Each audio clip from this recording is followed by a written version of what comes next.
encanta historias. Somos seres históricos. Nos encanta emocionarnos con historias de superación.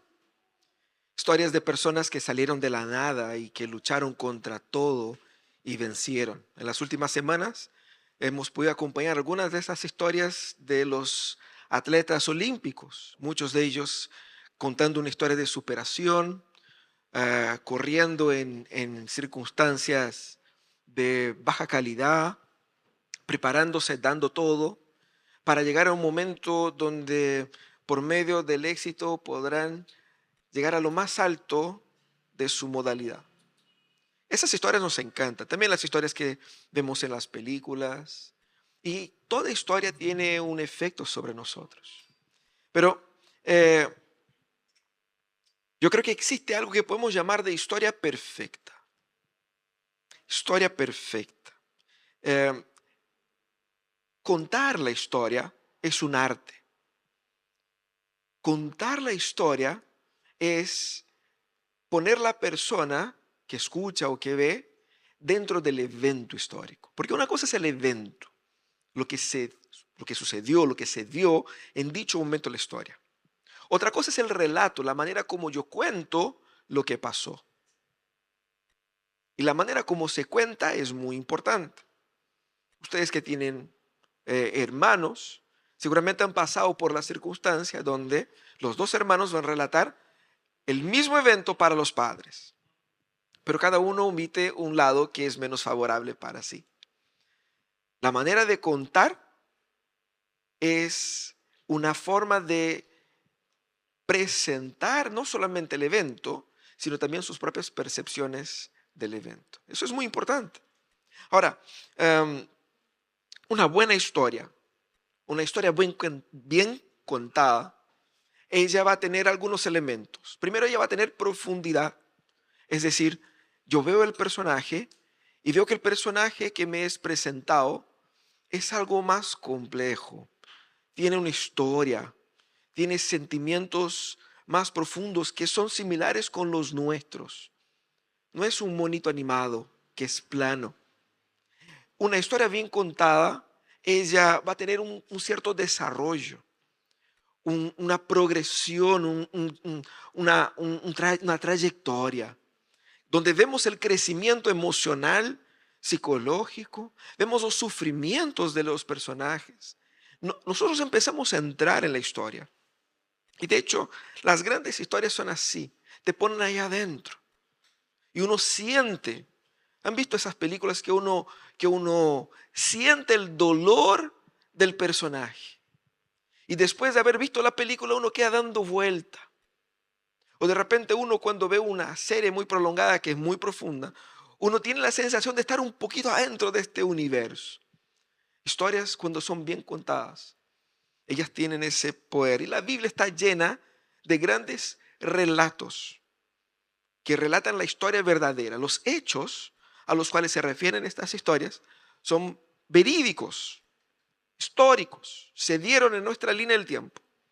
Pero la manera de contar este evento, el relato bíblico, es tan artísticamente elaborado, tanto por el Espíritu Santo como por la obra de los autores humanos, que cumplen una función de a nosotros llevarnos adentro de la historia. Y yo creo que muchas veces, cuando no tomamos atención en la manera como leemos la Biblia, perdemos de vista lo artísticamente elaborado que están las historias. Nosotros estamos hablando sobre Abraham, ¿no es verdad? Y hoy día llegamos a lo que es el cierre de la gran presentación de este personaje que significa para nosotros, no solamente para los hebreos, como un marco en nuestra relación con Dios. Iglesia es iglesia y cristianismo es cristianismo por una historia que Dios comenzó en la vida de este hombre, por medio de este hombre. Y la trayectoria de Abraham es presentada en 3 etapas. El capítulo 12 vemos el llamado de Abraham. Un gran encuentro donde Dios llama a Abraham y dice, sale de tu tierra y ve a la tierra que yo te mostraré, y Dios le hace grandes promesas. Él ya era mayor, ya no tenía hijos, pero apañó. creyó en el Señor.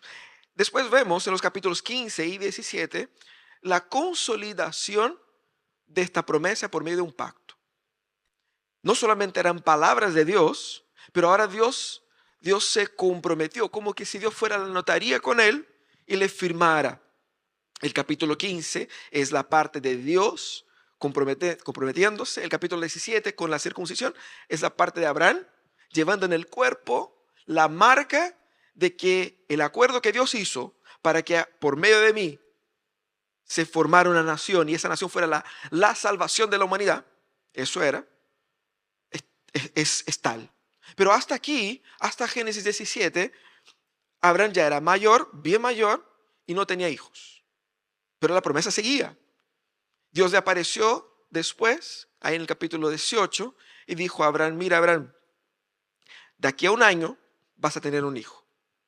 Dicho y hecho, un año después, él con 100, su esposa con 90 años, tuvieron un bebé. Y ahí nació Isaac. Bueno, es importante entender, hoy día vamos a hablar del capítulo 22, donde Isaac ya está un poquito más grande, porque en el capítulo 22 es el cierre de la presentación de Abraham, de la trayectoria de este personaje, de la construcción de este personaje, para que podamos ver en Abraham el inicio del trabajo de Dios en este plan perfecto de redención. Y en el capítulo 22 nos encontramos con un Abraham que ya tiene sus años, ha entrado en los 100 años, tiene un hijo preadolescente o adolescente probablemente. El hijo que él tenía, que él tiene o que él tuvo con su sierva, tuvo que mandar hacia afuera porque se pelearon ahí las esposas y fue un caos. Y él ahora está solamente con Isaac y Sara y sus siervos. Ese es el contexto de Génesis 22. Y yo creo que Génesis 22 trae ahí para nosotros, de los versículos 1 al 19 específicamente, una historia perfecta.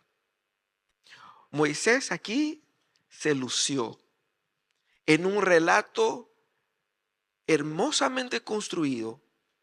Podemos encontrar 8 escenas y cuando leemos esto, como si fuéramos leyendo, como si visualizáramos, ustedes entenderán cómo esa historia es perfecta. ¿Y qué es lo que Dios está construyendo acá? Eso es, acompáñenme en ese proceso. La primera escena, el capítulo, se inicia ahí el versículo 1 y 2 con la escena del mandato de Dios. Dios aparece a Abraham y dice: pasado cierto tiempo, Dios puso a prueba a Abraham. Abraham, aquí estoy, respondió.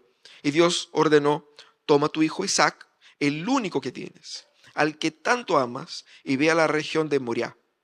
Una vez ahí, ofrécelo como holocausto en el monte que yo te indicaré. Aquí el relato inicia con un conflicto fundamental. Aquí está el problema de esa historia. El conflicto es: tengo un hijo, mi único hijo, un hijo que fue prometido por más de 25 años y que yo tuve ese hijo a los 100 años. Y ese hijo es la personificación del cumplimiento de una promesa que no termina en él, sino que va a llegar a multitudes. Porque Dios dijo que era por medio de este hijo y no otro, que él iba a hacer lo que iba a hacer. Pero además es mi hijo, pucha, que lo amo. Pero por otro lado está la palabra de Dios, la voluntad de Dios, la decisión de Dios de sacrificar a este hijo. En el caso, el tipo de sacrificio era por mis pecados, por los pecados de mi pueblo, de mi gente.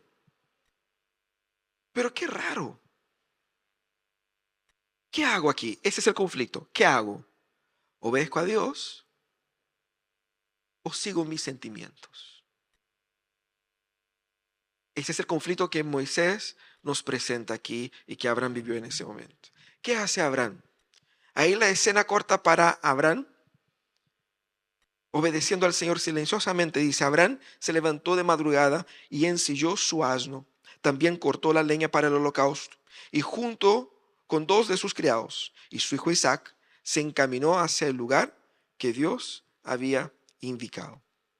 Ahora la escena corta para Abraham despertando en la madrugada, mostrando que fue muy pronto la obediencia de Abraham. Él despierta, Y él silenciosamente involucra muy poca gente en este peregrinaje, en este viaje. Solamente dos funcionarios, él y su hijo. Él mismo va a ensillar su asno con todo lo preparativo. Él mismo va a preparar todas las cosas. Y vemos a Abraham en la madrugada cortando la leña. Vemos a Abraham preparando su cocaví, ¿ah?, para el viaje. Silenciosamente. Esa tensión está en el aire aquí.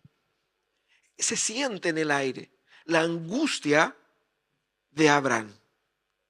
Pero de todos modos está evidente la decisión de Abraham.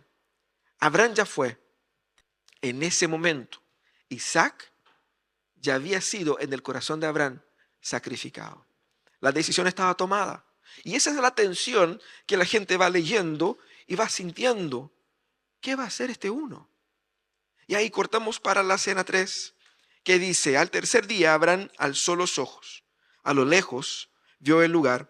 Entonces dijo a sus criados: quédense aquí con el asno. El muchacho y yo seguiremos adelante para adorar a Dios y luego regresaremos junto a ustedes. Abraham tomó la leña del holocausto y la puso sobre los hombros de Isaac, su hijo.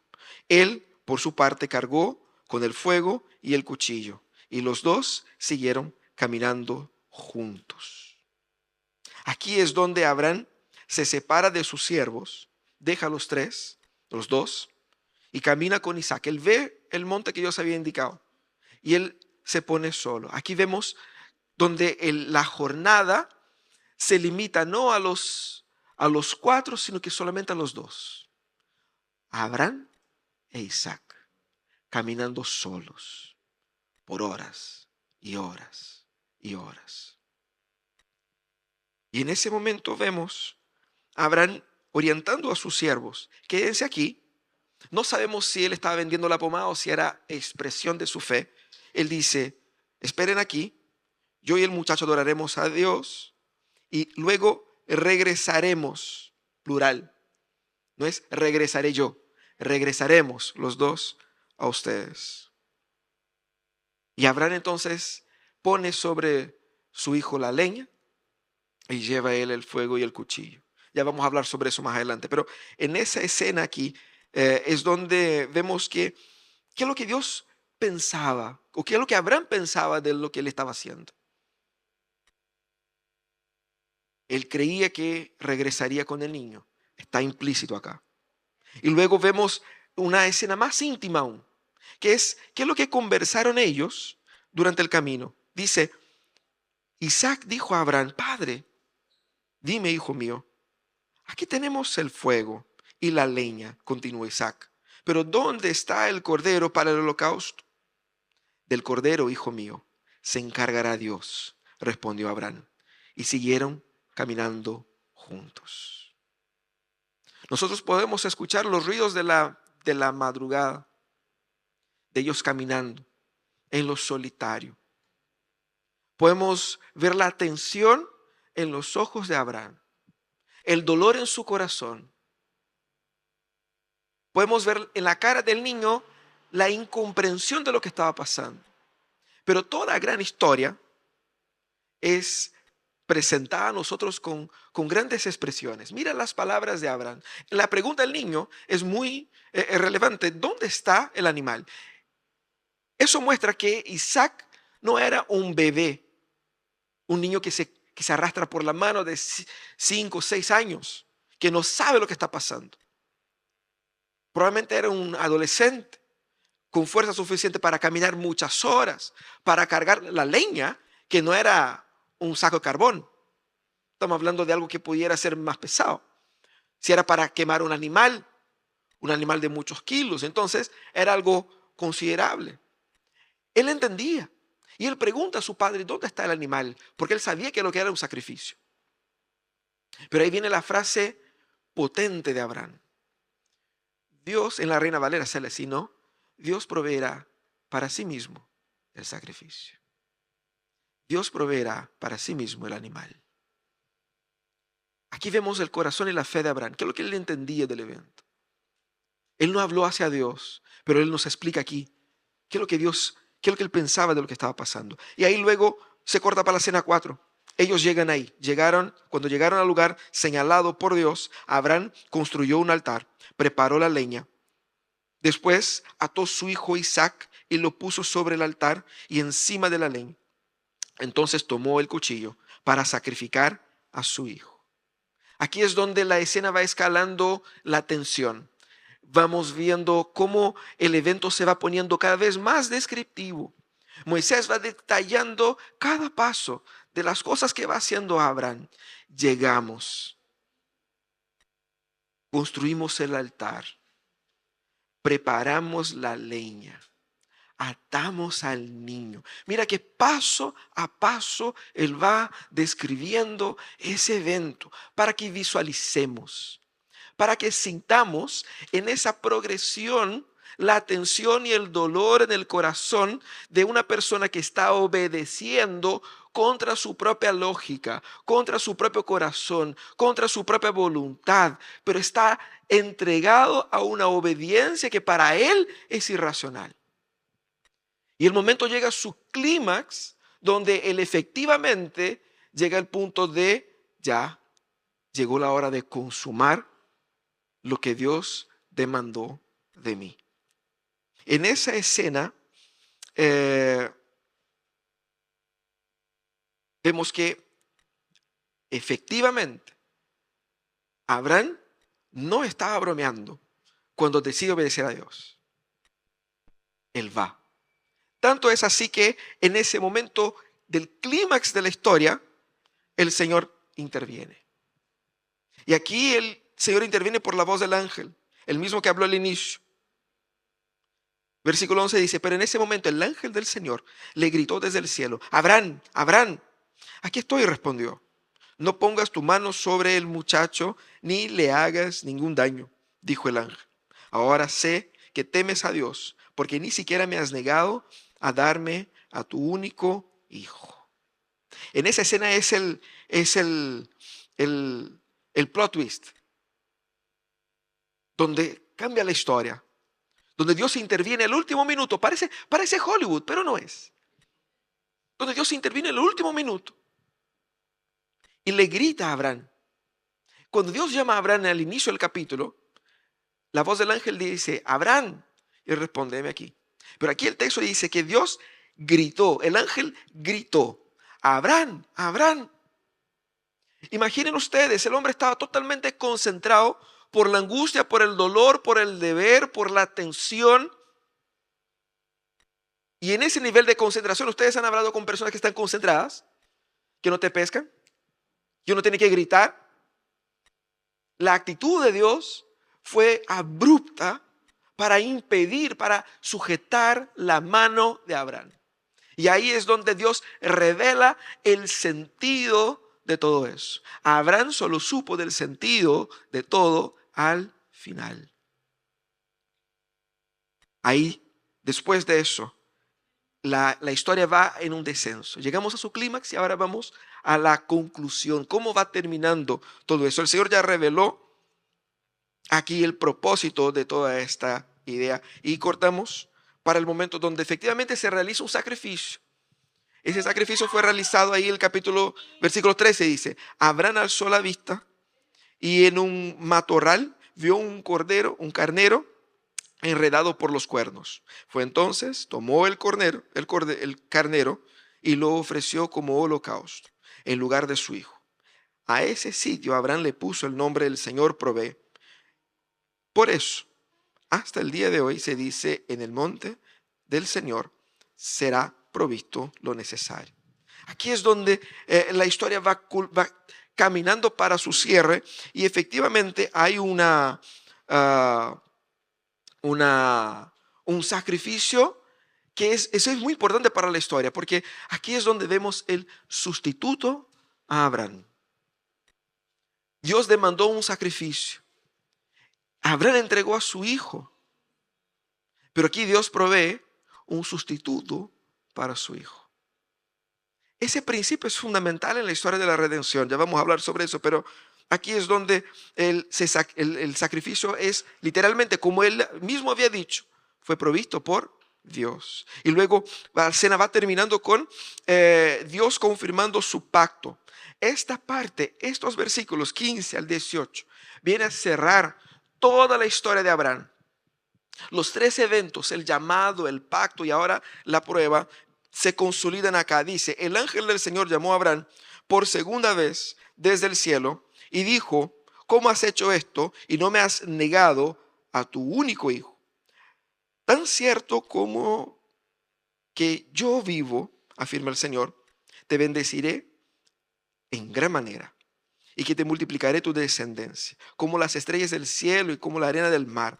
Además, tu descendencia conquistará las ciudades de sus enemigos, puesto que me has obedecido, por medio de tu descendencia serán bendecidas todas las naciones de la tierra. El Señor termina en esa última confirmación del pacto con las mismas palabras que Él utilizó en la primera vez que Él habla a Abraham en Génesis 2. Te bendeciré, te daré una tierra, te daré una descendencia y por medio de ti serán bendecidas todas las familias de la tierra. Después de haber obedecido en un primer momento, se ha amarrado en un pacto con Dios y ahora ha sido aprobado en esta prueba, el Señor confirma nuevamente.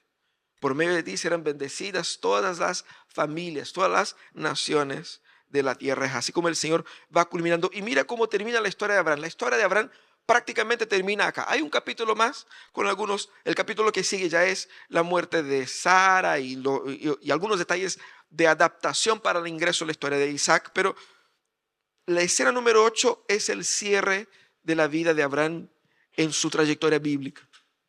Abraham regresó al lugar donde estaban sus criados, como él mismo había dicho, con el niño, con el muchacho, y juntos partieron hacia Berseba, donde se quedó a vivir. Y termina la historia con Abraham en su casa, con su hijo, con su esposa. Esa es una historia perfecta. En esa historia Dios está mostrando uno de los mensajes más importantes de toda la Biblia. Por eso está tan bien elaborado. Y hay dos elementos fundamentales en esa historia que nosotros tenemos que, hay muchos, pero hay dos que podemos destacar ahora, que podemos llevar al corazón y entender como algo que no solamente sirve para inspirarnos, motivarnos, sino que es una historia que está perfectamente elaborada, perfectamente redactada, perfectamente presentada, para ayudarnos a entender verdades que son tan absolutas y perfectas en nuestra historia, que cuando la entendemos, esas verdades nos transforman. La primera de esas verdades es que Dios establece aquí a Abraham como paradigma de la fe verdadera. No solamente para su pueblo, pero para nosotros. El tema aquí en esa historia es fe. Abraham, confía en mi palabra. Pero Señor, no tiene ningún sentido lo que me pides. Solo confía. Eso es fe. Dios quiere mostrar al pueblo, porque ese texto que estamos leyendo acá, ese texto fue escrito por Moisés para el pueblo de Israel, que estaba a punto de ingresar, después de haber pasado 40 años en el desierto, ellos iban a ingresar a la tierra prometida. Ellos estaban ahí. Y Moisés quiere mostrar al pueblo, mira, ustedes tienen que creer en Dios, que hizo todos esos milagros que ustedes han visto, así como Abraham creyó. Mira cómo Abraham creyó en Dios. Él es el paradigma de la fe que ustedes deben tener. Entonces, sirve para ellos, pero también sirve mucho para nosotros. Porque es lo que dice el autor de Hebreos en el Nuevo Testamento. Dice así, por la fe Abraham, quien había recibido la promesa, fue puesto a prueba y ofreció a Isaac su hijo único. Usted va a decir, no, él no ofreció, porque el niño no murió. Sí, él ofreció. Él ofreció en su corazón. Solo no consumó porque Dios lo impidió. Pero su corazón ya había obedecido. A pesar de que Dios le había dicho, tu descendencia se establecerá por medio de Isaac. Consideraba Abraham, mira lo que el autor bíblico dice, consideraba Abraham que Dios tiene poder hasta para resucitar a los muertos. En sentido figurado, recobró a Isaac de entre los muertos. Porque en aquel día Isaac murió. Y en aquel día él fue resucitado por el Señor. Eso es fe. Ahora, ¿cómo era la fe de Abraham? ¿Cómo era ese? Porque es el paradigma de una fe verdadera, pero ¿cómo es esa fe? Primeramente, esa fe tiene algunas características. Ella tiene una característica muy importante para nosotros, que la fe que Abraham tenía en Dios le permitía no enamorarse de las cosas buenas que Dios le había dado. Dios le prometió: te voy a dar un hijo. Y Dios le dio un hijo en la vejez. Un hijo con su esposa Sara, su hijo único. ¿Cuán fácil es para nosotros enamorarnos de las bendiciones que Dios nos da y olvidarnos del amor y de la devoción que debemos al Señor? Tanto que Dios, cuando le habla a Abraham al inicio del capítulo, dice: sacrifica a tu único hijo, al que tanto amas. Esas palabras no son casualidad. Hijo único e hijo amado son palabras muy importantes. Ya vamos a hablar un poco más sobre ellas, pero aquí lo que Dios está mostrando es cuál es la importancia de Isaac en el corazón de Abraham. Porque cuando Dios dice el hijo que tanto amas, nos quiere dejar entender que el hecho de que Abraham prontamente se dispusiera a sacrificar a su hijo, no es porque él no le tenía cariño. Ay, me cargue ese muchacho. Ya, sacrifiquémoslo. Parece absurdo, ¿no? Pero es importante destacar eso. Él tenía mucho amor. Para él era muy difícil. Es natural, es un amor de un padre. Un padre tiene que amar a sus hijos. Pero lo que vemos aquí es, ¿qué tanto? ¿Qué tanto?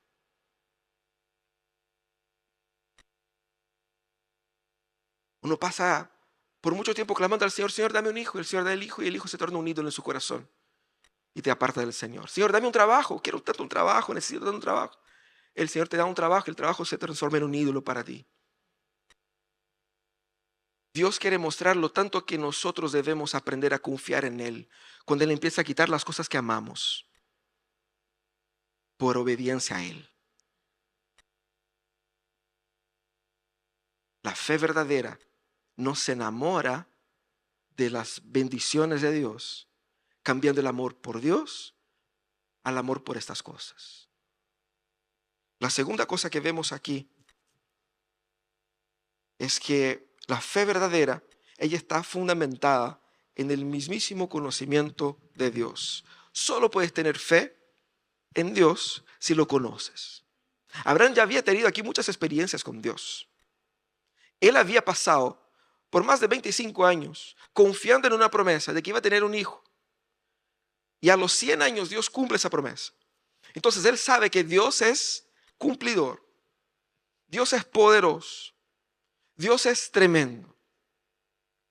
Él conoce a Dios. Él obedece a Dios y él confía en Dios porque él descansaba en eso. Tanto que cuando su hijo le pregunta: Señor, ¿y el animal? ¿Qué es lo que dice él? El Señor proveerá para sí el cordero. Esa es la respuesta de quien conoce a Dios. Él no dijo: no sé. El Señor me puso acá, porque uno muchas veces obedece a regañadientes, ¿no? Mira lo que me hizo. Tanto años esperando por ese muchacho aquí, el niño ahora que está aquí. Ahora me hace eso, me hace caminar no sé cuántos días para venir acá, sacrificar a mi hijo. ¿Cómo le voy a explicar a Sara que maté al muchacho como sacrificio? ¿Qué le digo? ¿Qué sentido tiene eso? No tiene sentido lo que Dios me pide. No, no voy a hacer. O cuando mucho, ya sí voy, pero podría expresar hacia su hijo su frustración, su desajuste mental. ¿Por qué no lo hace?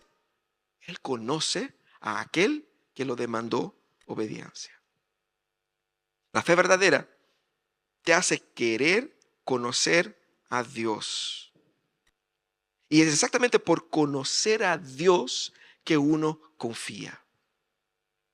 Porque cuando yo no confío en Dios, yo estoy diciendo que yo no creo que tú eres quien tú dices ser.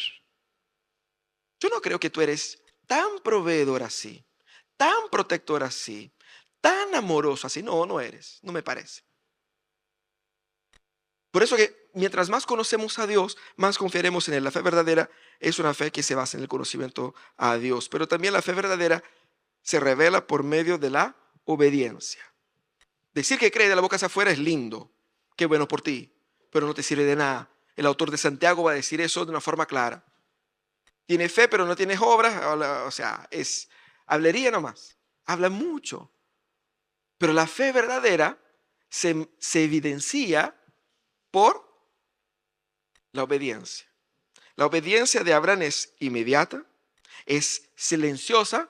¿Qué significa ser silenciosa? Él no obedece murmurando, él no obedece lamentando, él no obedece cuestionando, él no obedece dudando, él no obedece afrontando a Dios. Su silencio revela su sumisión y por lo tanto es una obediencia, además de inmediata, silenciosa, es persistente, porque demandó de Abraham tiempo, esfuerzo, preparación, intención. Abraham tenía que hacerlo con bastante dedicación. Y hasta el final, Abraham fue completamente sumiso. Pero hablemos aquí también de la obediencia de Isaac. Yo les dije, era un muchacho fuerte lo suficiente, un adolescente fuerte lo suficiente para cargar varios trozos de madera en las espaldas. Estamos hablando de que ellos subieron un monte. Ellos subieron un cerro con madera hacia arriba. No es aquí como que cargar una plancha de MDF de aquí para allá. Estamos hablando de que era un trabajo físico importante. ¿Tú crees que un muchacho de ese no le podía pegar un combo a su papá y dice, no, nunca me va a matar? Él sube en silencio. Él se deja amarrar. La Biblia no nos da detalles así como que no, si Abraham de sorpresa le dio un combo, lo desmayó y lo amarró. No sabemos. Lo que deja entender es que no. El niño hasta el final se somete, se deja amarrar, se deja poner en el altar por encima de la leña. Él sabía exactamente lo que estaba pasando y él obedece. Obedece a su padre porque él pensaba, mi padre sabe lo que está haciendo. Y él obedece a Dios. Esa es obediencia. Eso es fe. La verdadera fe se revela por medio de la obediencia. Toda reluctancia en obedecer a Dios es una manifestación de fe en quien Dios no dijo ser. Porque no existe eso de tener o no fe. Fe tenemos, pero la pregunta es ¿en qué? ¿Qué creo? ¿Creo que Dios es así o creo que Dios es de otra manera? La falta de fe es básicamente creer que Dios es de una forma diferente de lo que Él realmente es. Por lo tanto, vemos aquí la obediencia como la manifestación de entender a Dios tal como Él es. Y seguir su voluntad, entendiendo que su voluntad es siempre mejor para mí. Hablar aquí es entonces el paradigma de la fe verdadera para todos nosotros. Eso es lo que Dios espera cuando vemos ese texto. Pero Dios da un pasito más en esa historia. Porque como dije, todo gran relato tiene muchas camadas. La gente que leyó en aquella época entendió mucho de esto. Pero nosotros hoy día podemos entender más aún que la gente de aquella época. ¿Por qué? Porque en esa historia Dios no solamente muestra un ejemplo de fe, pero está también por medio de todo ese evento orientando hacia el verdadero sentido de la salvación. En ese evento vemos muchísimos simbolismos, muchísimas tipologías y prefiguraciones. ¿Qué son estos?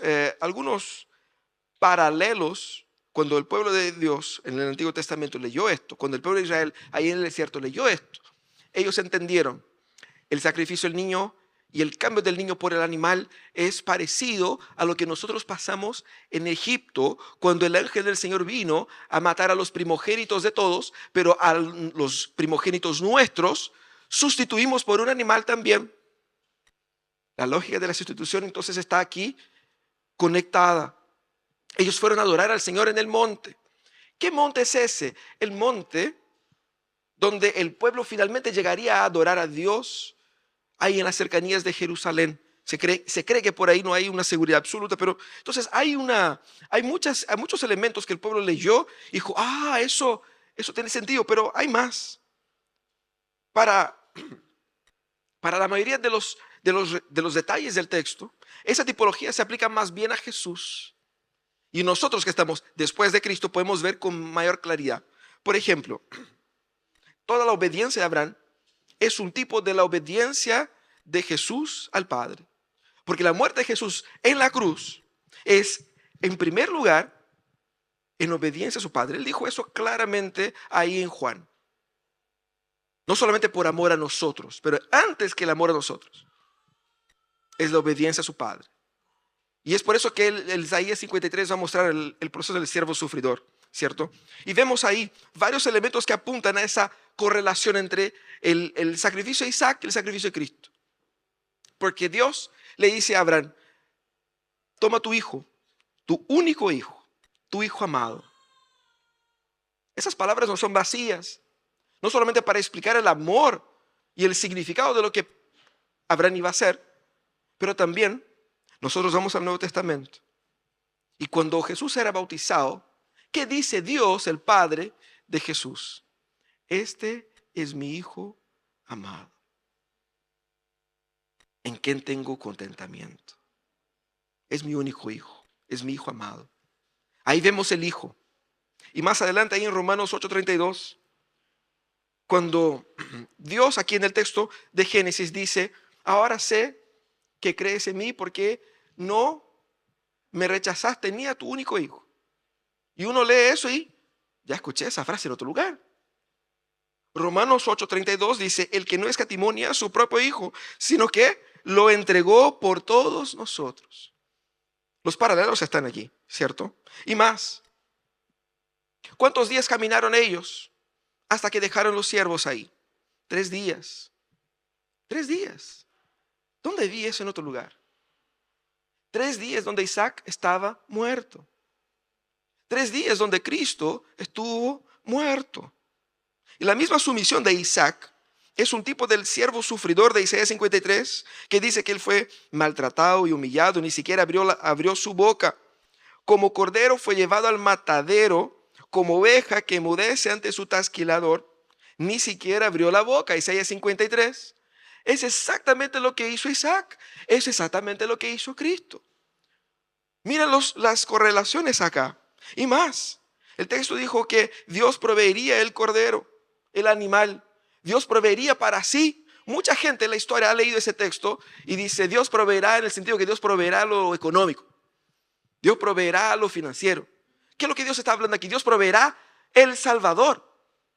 De eso estaba hablando el texto. Y de hecho, la provisión divina del cordero tipifica el sacrificio de Cristo. Ahí en Juan 1:29, mira lo que dijo Juan Bautista sobre Jesús. Aquí tienen al Cordero de Dios. El cordero que Dios proveería no fue el carnero que estaba enredado en las ramas ahí con los cuernos. El animal que Dios proveería en sustitución a nosotros. Porque literalmente Isaac era una representación de todos nosotros.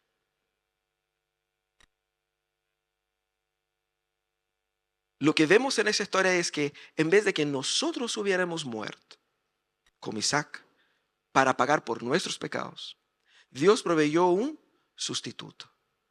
Y ese sustituto que fue simbolizado en Isaac, para que el pueblo de Israel pusiera sus ojos en el futuro, mirando: vendrá un sustituto perfecto. Cuando llega Cristo, Juan Bautista dice: aquí está, el sustituto perfecto es este. Ese es el Cordero de Dios que quita el pecado del mundo. No Isaac, no los animales que ofrecemos, que son solamente un tipo de lo que finalmente vendría.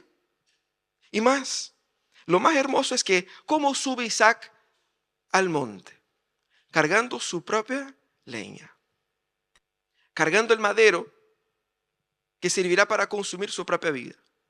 Es exactamente lo que hace Cristo cuando sube al monte con su propia cruz. Y más, el Señor cuando interviene, llama a Isaac de la muerte. Isaac estaba muerto, como yo les dije, hace 3 días. Era una cuestión de tiempo, de procesos, pero la decisión estaba tomada. Cuando Dios interviene, solamente eso podría, además de la propia resurrección física literal, traerlo de vuelta. Cuando Dios interviene, Isaac simbólicamente resucita, como Cristo literalmente y físicamente resucita. Así que la obediencia de Abraham prefigura la obediencia de Cristo, por medio de quien son bendecidas todas las naciones. Pero ¿por qué todo eso es importante? Primeramente porque esa historia va a revelar para nosotros la unidad y la perfección de toda la historia de la redención. Porque la historia perfecta no es solamente ese relato, es la misma historia de la redención, toda ella, que culmina en Cristo. Mira todo lo que estamos viendo acá. Estos eventos descritos de esta manera implica en tu destino final. Tiene un profundo impacto al futuro de tu familia, a tu sentir emocional y a los propósitos de tu existencia. Eso es lo tan perfecto de esa narrativa. Porque va a revelar la perfección de todo lo que Dios está haciendo en la historia. Y la perfección de su palabra. Mira cuán perfecta es la palabra de Dios. Que podemos hacer estos links tan literales después de miles de años. Además, esas tipologías, todas ellas son pedagógicas, porque nos permite ver mayor profundidad en el texto, mayor belleza en el texto. Todos esos detalles son detalles que, eso pasa también con las películas. Las películas que son hechas con una profundidad mayor, hace con que una persona que la ve por primera vez, que la ve, le parece interesante, bonito, todo eso, pero una persona que tiene un trasfondo, un entendimiento, la va a ver de otra manera. Hay una película muy famosa para los músicos aquí que se llama Whiplash, ¿cierto? Muy famosa. Un laico como uno, yo, la ve y un tipo tocando batería y un jefe medio pesado. Pero ¿quién estuvo en una banda? ¿Quién conoce música? ¿Quién conoce esa música? Entiende la dificultad del ejercicio. Entiende la cultura musical en la cual ellos están. Puede ver otras cosas que un laico no ve. Y ahí son cosas que muchas de ellas están ahí como subtexto. Solo ve el que sabe. Y eso le da al evento profundidad, riqueza. Ese texto también están ahí. Pero cuando uno conoce el Nuevo Testamento, conoce los relatos del profeta Isaías, conoce las palabras de Hebreos, conoce las palabras, uno ve, oh, y como que se va haciendo links y van haciendo conexiones, uno ve, oh, la bola, aquí se pasó. Y uno va aprendiendo mejor. Pero por fin, el objetivo de todas esas tipologías es confirmar el mensaje central de la redención. El mensaje central de la redención es: tú no te salvas a ti mismo. No es tu obediencia, ni es tu fe. Solo alguien puede pagar por ti. La base del evangelio es: el Cordero sustituto tomó mi lugar. Jesucristo tomó mi lugar. Ahora, si esa es la base, ¿qué es lo que demanda? Una fe que se manifiesta tal cual como la de Abraham. Por eso, ¿cómo Dios entonces quiere aquí orientarnos hacia el verdadero sentido de la salvación? Dios aquí nos insiste en que pongamos nuestros ojos en lo que es importante.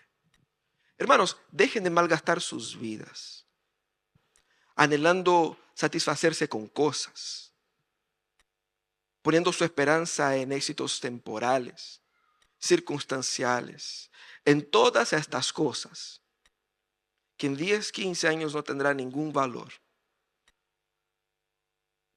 Cosas esas que quizás en 3 meses ya no tendrán ningún valor. El Señor quiere que nosotros pongamos atención a lo que realmente importa, que pongamos nuestros ojos en Él y lo que Él está haciendo de la historia. Que no tengamos temor a las circunstancias de la vida, a las pérdidas ni a las ganancias. Pongamos nuestros ojos en aquel que está resolviendo, que en Él mismo se consume toda la historia. También Dios nos garantiza aquí con esa historia la certeza de que la salvación será entregada. Cuando Abraham dice: el Señor proveerá para hacer el sacrificio, lo que Abraham está diciendo es que quien paga esa cuenta no soy yo, es Dios. Y lo que Dios quiere que entendamos es: yo la pago 100%.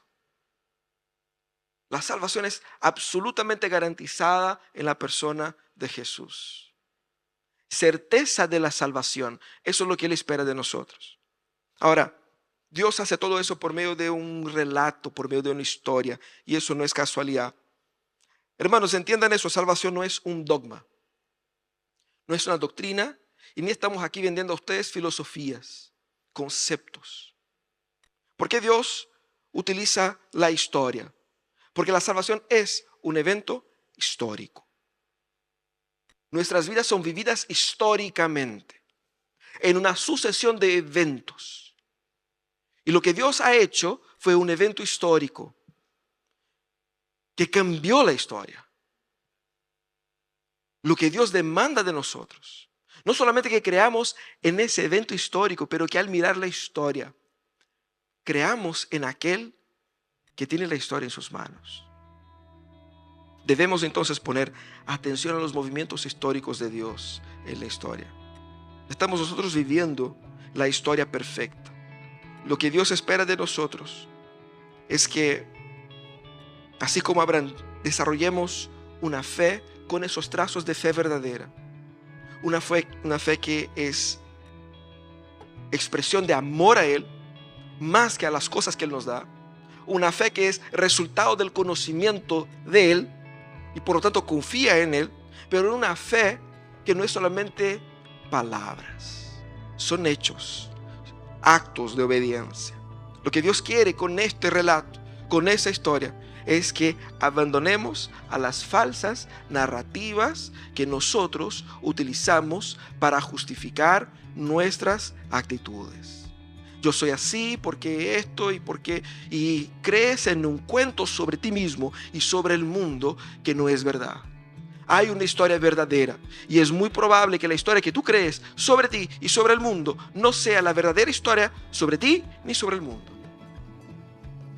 La demanda de Dios con eso es que nos arrepintamos y nos cuestionemos, ¿será que lo que yo pienso sobre mí es verdad? ¿Será que lo que yo pienso sobre la iglesia, sobre ser creyente? ¿Será que lo que yo pienso sobre el cristianismo? ¿Será que lo que yo pienso sobre el mundo, sobre la crianza de hijos, sobre el matrimonio, es verdad?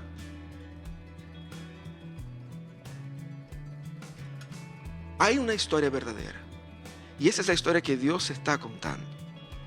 La demanda de Dios es arrepiéntanse y crean en la historia verdadera, porque ahí está, en esa historia verdadera, la salvación de ustedes.